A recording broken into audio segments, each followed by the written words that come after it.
I was lucky enough to be in the technical test for DFHOHO, so I've already had 35 hours in the game before the alpha test even started.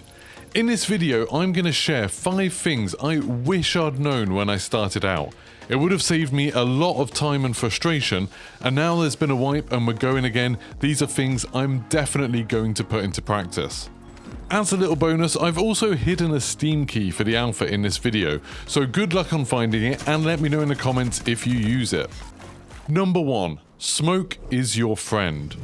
You've got a bunch of different operators to choose from in hazard operations, and all of them look quite useful. I think a lot of people might gravitate towards the ones that seem to have offensive abilities, but in my experience, they're not actually the best. I think Stinger is probably the most useful of the bunch. Not only does he have a pistol with insane aimbot capabilities that heals your teammates, you just have to kind of look in the general direction of your teammates and fire it, and you'll probably hit them, which saves a huge amount of time in a gunfight. Normally, if someone gets injured, they need to go and heal, and that's actually quite a long process in this game. But using this pistol, you can just top up their health pretty much constantly. It recharges super fast. And obviously that saves precious medical resources. People aren't having to waste bandages or stims or medkits or things like that. But he also has access to a smoke grenade and a little drone that flies in a line and lays down even more smoke. These both have a couple of nifty tricks. With the drone, as you hold down the fire button, which sort of lets the drone go, you can steer it with the mouse. So if you want, you can make the smoke like go round a corner, which could let you cover your entire route to safety. With the smoke grenade, if you fire your pistol into the smoke, it kind of goes green and then it heals everybody inside. This can be useful if your whole team has taken damage and you just want to get everyone back up to health quickly. Throw the smoke grenade to give yourself some cover, shoot into the smoke, and then everyone that's in there will get a little bit of healing. I think it also kind of persuades random teammates to get into the smoke, which is often quite a good thing. So far, only Stinger and D-Wolf have any kind of smoke grenades at all, and D-Wolf, who's more of like an assault operator, his smoke grenade is super short-lived and not as versatile. So smoke is surprisingly rare on the battlefield. Lots of teams just won't have access to it, but it can make all the difference, as you'll know if you've played anything like Warzone or DMZ. It can make all the difference in a gunfight against enemy players. You can cover a quick res, you can give yourself an escape, or you can even use it as a distraction, like sending the smoke out in one direction and then pushing around to flank. On top of all of these things, Stinger's passive also lets him revive players faster than anybody else. He's invaluable to have in your squad. And of course, you're not limited to just having one of each operator in your squad. You could have all of your squad playing a Stinger, and then you'll constantly be able to heal each other, revive each other quickly, and you'll have access to 6 different ways to create smoke that are all on a cooldown. It's important to remember with this game, if you haven't played it before, there's no kind of tacticals that you pick up. You don't go around and find grenades or smoke grenades or anything like that. You're just using the abilities. So Stinger having access to 2 smoke abilities makes him super useful in any kind of PvP fight. As a side note on this, I don't really know how the smoke affects bots. I'm not really sure whether the AI soldiers get bothered by smoke, whether it stops them from shooting you if you're in the smoke. I think it probably does, but I need to test that a little bit more.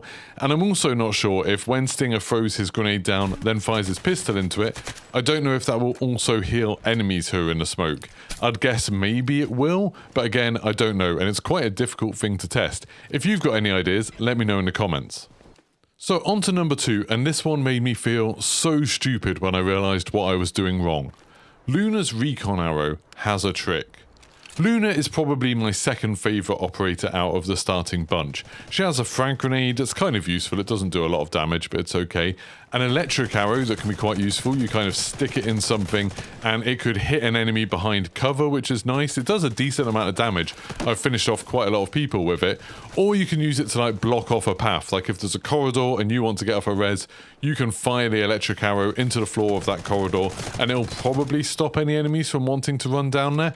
Also, her passive is that every time she shoots someone, they're immediately tagged for the whole team, which is obviously super helpful, especially if you're not on comms and you're just playing with randoms or something like that. But her standout ability is the Recon arrow.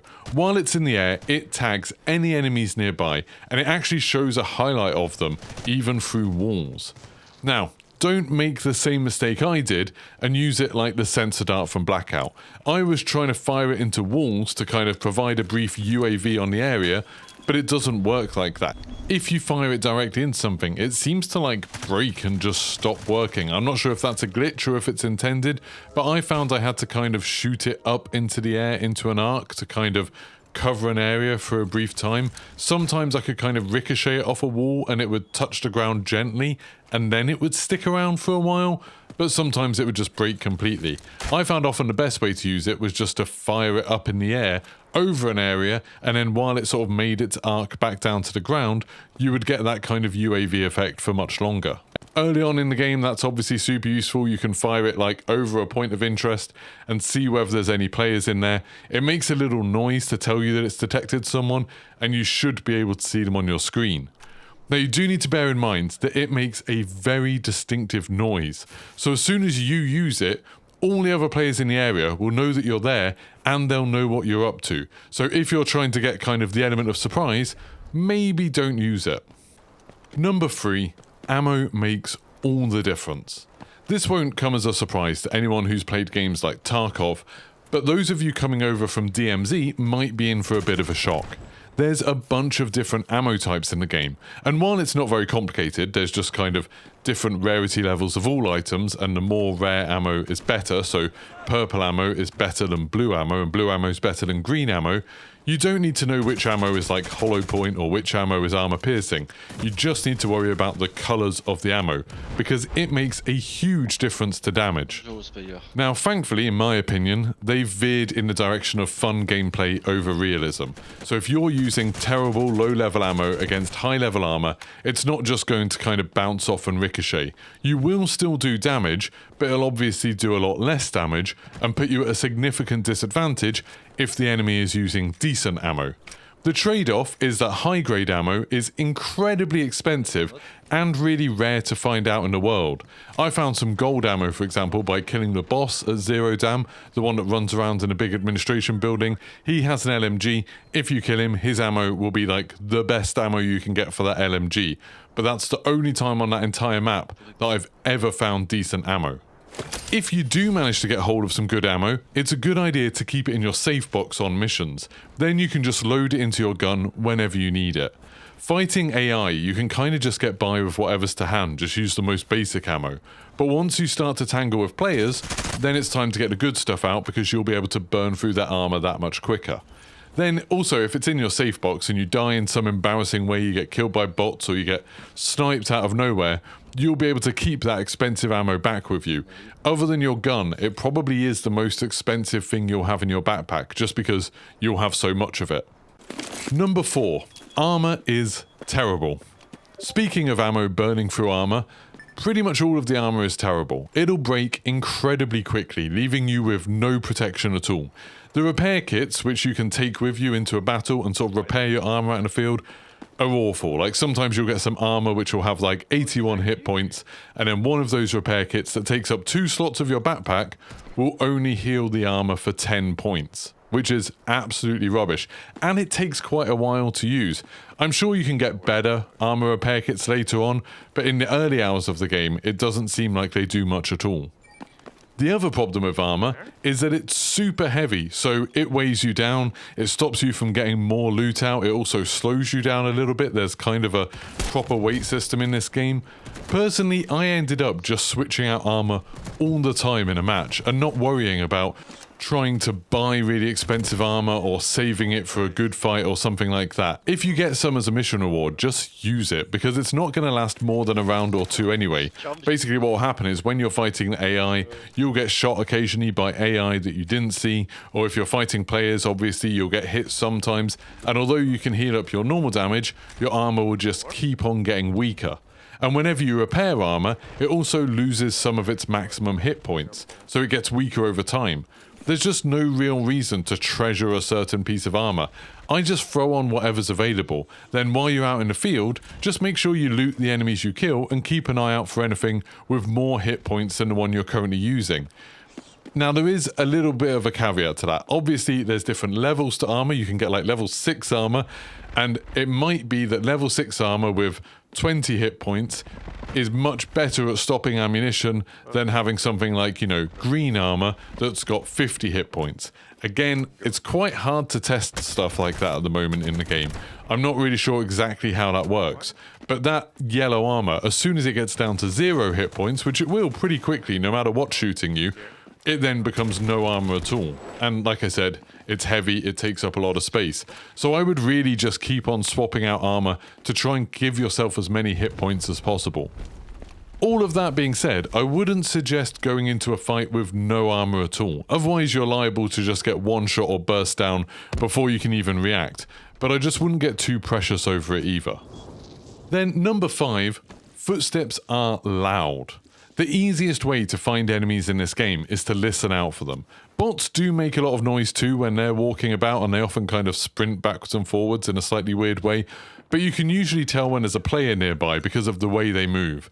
They'll be hopping over things, they'll be sprinting around and then looting, then sprinting around a bit more. If you notice that there's a team coming to your position, maybe you hear one of Luna's recon arrows go over, it's a good idea to move as little or as slowly as possible to avoid giving them any information unnecessarily. Ambushes are super powerful here. Of course, if you're working with a sneaky team, you could even bait enemies out by having one player make a bunch of noise over in one direction while the rest of the team go and very quietly flank. You can hold a button, you need to keybind it, but you can keybind a button to let you walk slowly, which will obviously make a lot less noise, or you can do things like crawling or crouch walking. Although do bear in mind that crouch walking actually still makes a surprising amount of noise. I imagine just like in real life, if you were walking around sort of waddling with your hips really low, I'm pretty sure you'd still make a bunch of noise. But whatever you do, just make sure while you're playing Hazard Operations, you've got some headphones on and get ready to tell your team to stop chatting for a bit as soon as you hear enemies coming nearby. It's amazing how easy it is to hear enemies, even if they're like outside of a building that you're in, or if they're on a completely different floor. So that's it, that's my first set of tips for Delta Force. Of course, these were all based on the technical test, so there's a chance things will be like balanced and changed, particularly I think how useless armor is at the moment. I can imagine they'll make it so maybe armor is quicker and cheaper to repair, and maybe they'll make it so it loses less hit points every time you repair it, because right now, armor just seems kind of useless. Now, I'll be playing and streaming this from tomorrow when the alpha goes live, and I'll keep on bringing out more tips as I learn new things about the game and notice a few more. I've already got a few things in my head that could also help people, so make sure you subscribe and turn your notifications on. If you want to watch more Delta Force content right now, check out my video on the very first Easter eggs we found in Hazard Operations. We've actually solved like 4 of them, and we know of at least 1 more that we haven't solved yet, but we know it exists. And if you complete those, you actually get some nice camos for your guns. And you can also check out my streams when the alpha is live, and in those streams I'll be giving out more codes to get into the game. So subscribe, turn your notifications on, go follow me over at twitch.tv/geekypastimes, and I'll see you for the next one. Goodbye.